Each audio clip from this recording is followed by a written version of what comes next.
SC వర్గీకరణ రాజ్యాంగ విరుద్దమని ఇటీవల సుప్రీంకోర్టు ఇచ్చిన తీర్పును రద్దు చేయాలి అంటూ పశ్చిమ గోదావరి జిల్లా నరసాపురం మండలం ఎస్సీ వర్గీకరణ వ్యతిరేక పోరాట సమితి ఆధ్వర్యంలో సరిపల్లి గ్రామంలో అంబేద్కర్ భవన్లో సమావేశాన్ని నిర్వహించారు.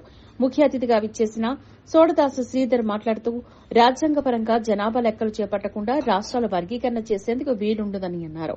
గతంలోనే న్యాయస్థానాల వర్గీకరణ చల్లదని తీర్పునిచ్చిన విషయాన్ని ఆయన గుర్తు చేశారు. వర్గీకరణ జరగకుండా ఉంటేనే మాలా మాదిగలు ఐక్యంగా తమ హక్కులను సాధించుకోగలరని అన్నారు.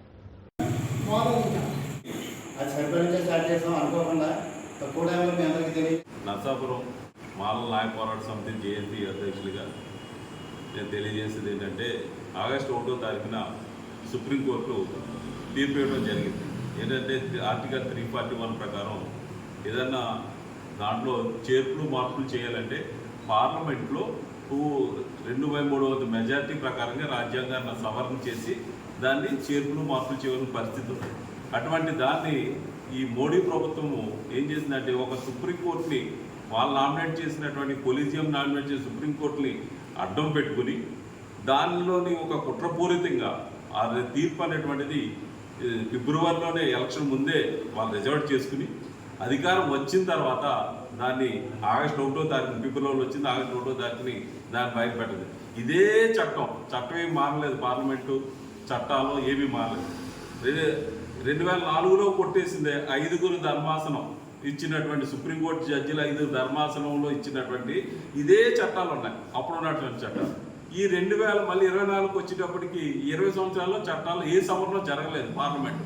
కానీ మరి అయ్యే చట్టాలని ఆ జడ్జిలకు కొట్టివేసిన 5 జడ్జిలు కొట్టివేస్తే ఇప్పుడు వచ్చినటువంటి 6 జడ్జిలు దీన్ని ఏ విధంగా సపోర్ట్ చేశారన్నది దానికి వాస్తవమైనటువంటి ఏ డేటా లేదు. 28 రాష్ట్రాల్లో ఓన్లీ ఆంధ్రప్రదేశ్ తెలంగాణలోనే ఉమ్మడి ఆంధ్రప్రదేశ్లో ఉన్నప్పుడు 97లో రామకృష్ణ రాజు అనే ఒక కమిషన్ ఒక రిపోర్ట్ ఇచ్చింది. దాన్ని ఆధారంగా చేసుకుని ఆంధ్రప్రదేశ్ ప్రభుత్వం వర్గీకరణకి ఇస్తే దాన్ని కొట్టువేటి హైకోర్టు అనేటువంటి దాన్ని కొట్టువేయడం జరిగింది. హైకోర్టు ఇస్తే దాన్ని స్టే ఇస్తే దాన్ని సుప్రీంకోర్టులో సవాల్ చేసి దాన్ని కొట్టువేయడం మళ్ళీ 20 సంవత్సరాల తర్వాత చట్టాలు ఏం మార్చుకోకుండా అదే ఉన్న చట్టాలని ఇక్కడ ఉన్నటువంటి సుప్రీంకోర్టు జడ్జిలు ఏ విధంగా దీన్ని సపోర్ట్ చేస్తారు, ఎంతవరకు న్యాయమని ఈ సందర్భంగా ప్రశ్నిస్తున్నారు.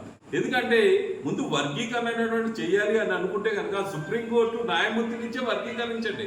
ఎందుకంటే సుప్రీంకోర్టు న్యాయమూర్తుల్లో ఎస్సీలు అసలు ఎంతమంది ఉన్నారు, ఎస్సీల కోసం వాళ్ళకి ఏ విధమైనటువంటి స్థితిగతులు తెలియదు, ఎస్టీల కోసం ఏ విధమైన స్థితిగతులు తెలియదు, బీసీల కోసం ఏ విధమైన స్థితిగతులు తెలియదు, క్రిమినల్ కోసం ఏ విధమైన స్థితిగతులు లేదు. సంపన్న కుటుంబాల్లో వచ్చినటువంటి వాళ్ళు వాళ్ళ తాత ముత్తాతలు సుప్రీంకోర్టు న్యాయవాదులు ఉంటే వీళ్ళు ప్రభుత్వాన్ని ప్రభావితం చేసి కొలీజియం ప్రభావితం చేసి ఇప్పుడు సుప్రీంకోర్టు న్యాయమూర్తుల కింద నియమించబడ్డారు. అంటే వీళ్ళకి ఏ విధమైనటువంటి ఎగ్జామ్స్ కానీ ఒక సివిల్ సర్వీస్ లాగా ఏ విధమైన ఎగ్జామ్స్ ఏం పాస్ అయ్యి రాలేదు.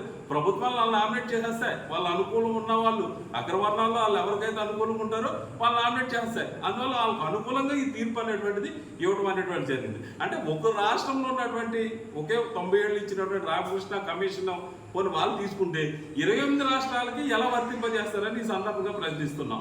ఎందుకు ఒక రాష్ట్రంలో ఉన్నటువంటి దాన్ని అదొకటి ఒక జనాభా లెక్కలో తీసుకోవాలి.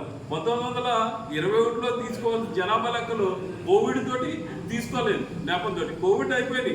ఎంతో శాస్త్రీయంగా ప్రపంచంలో ముందున్నాము అనేటువంటి మోడీ చెబుతున్నాడు. ఈ ముందున్న మరి జనాభా లెక్కలు సేకరించలేడా? కోవిడ్ అయిపోయిన ఇంతకాలంలో ఒక జనాభా లెక్కలు సేకరించలేడా?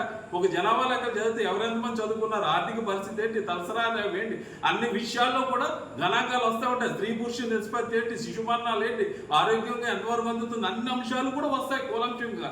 ఈ ఏమి కులగణన కానీ జనాభా గణన కానీ ఏమీ చేయకోకుండా ఏ విధమైనటువంటి డేటా లేకుండా ఎందుకంటే వీళ్ళంతా కూడా ఒక కాంగ్రెస్ పార్టీకి మద్దతుగా ఉన్నారు, ఇక్కడ కూడా వైఎస్ఆర్ పార్టీకి అంటే పాత కాంగ్రెస్ పార్టీకి మద్దతుగా ఉన్నారు, తెలుగుదేశంకి మద్దతుగా లేరు ఎస్సీలు, లేదా బీజేపీకి మద్దతుగా లేరు. అందువల్ల వీళ్ళలో ఎంతో విధమైనటువంటి కాషాయంతో కొంతమంది తీరిస్తే మాకు మద్దతుగా వస్తుంది అనే ఒక కుట్రకోటంతో విభజించు పాలించు ఆ బ్రిటిష్ వారు వీళ్ళు విభజిస్తే. ఎందుకంటే ఇంతవరకు ఎలక్షన్ ముందు ఏం చేశారు చంద్రబాబు నాయుడు గారు 33 పథకాలు జగన్మోహన్ రెడ్డి రద్దు చేస్తున్నారు, వాటిని నేను ఇంప్లిమెంట్ చేస్తాను అన్నాడు.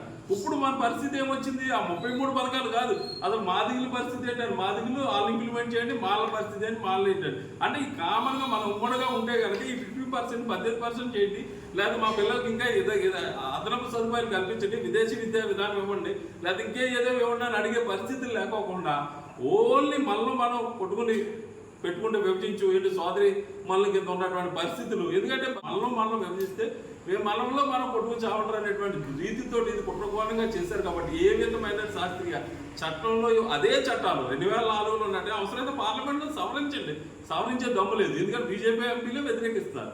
అటువంటిది లేకోకుండా ఒక కుట్రపూరితమైనటువంటి ధోరణితో దీన్ని ఈ ఎస్సీ క్లాసిఫికేషన్ అనేటువంటి తీసుకురావడం అనేటువంటి జరిగింది. రాష్ట్రాలకు అధికారం ఇవ్వడం అనేటువంటిది అసలు ఎట్టి పరిస్థితుల్లో లేదు. అదే రాష్ట్రాలు అధికారాలు ఇస్తే అన్ని ఇచ్చేయండి. మిలిటరీకి సంబంధించినటువంటి అధికారాలు కూడా రాష్ట్రాలకు సమాధానం ఇచ్చేయండి. సరిహద్దు అందిన అంశాలు కూడా రాష్ట్రాలకు ఇచ్చేయండి. అటువంటి ఏమి ఎవరో ఓన్లీ ఎస్సీలకు సంబంధించినే ఇస్తారు. అగ్రవర్ణాలు కిమ్లేకి సంబంధించిన ఉన్నది, లేదా ఈబీసీ అనేటువంటిది వాడు తీసుకొచ్చారు.